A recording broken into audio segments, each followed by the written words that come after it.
In this video, I'm going to share with you 3 very common English grammar mistakes and how to fix them. Before we start, make sure you download my free English grammar booklet from the video description. Okay, let's get started. The first mistake is I explained him the problem. This is incorrect. So in English, we explain something to somebody.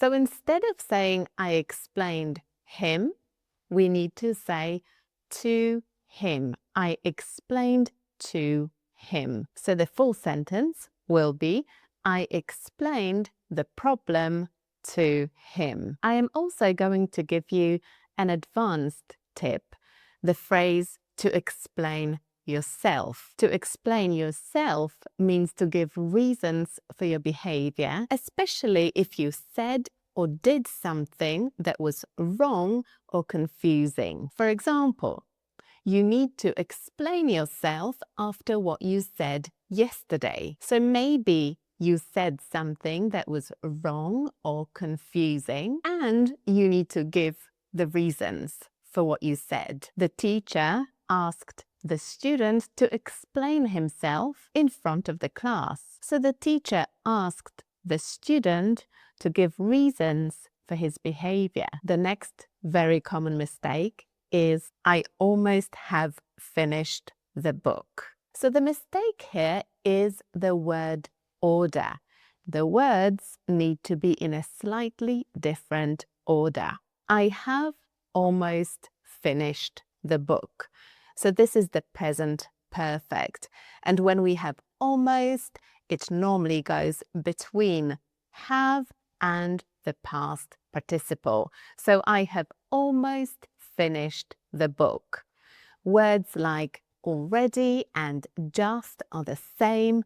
They also go between have or has and the past participle. So I have just finished this book. I have already finished this book. And the final mistake is I recommend you to watch this film. It's incorrect. So in English, when we use the verb to recommend, we can do it in 2 different ways. So we can recommend something.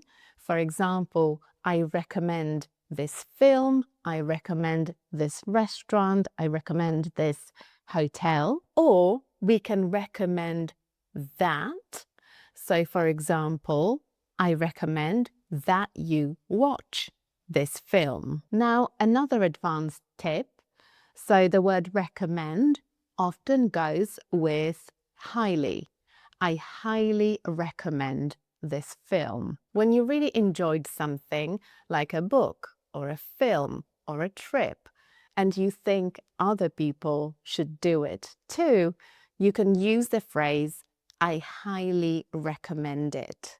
It means I really, really, really want to recommend it. You can also say strongly recommend. So I strongly recommend that you do something. For example, I strongly recommend that you arrive early. And it sounds a bit more forceful than highly recommend. So we normally use strongly when we want to give some firm advice or a warning. So for example, I strongly recommend that you arrive early because if you don't, you might miss the show. So it's like a warning. Leave me a comment and tell me one new thing that you've learned from this video. Don't forget to download your free English grammar booklet from the video description. And I'll see you in the next video. Bye.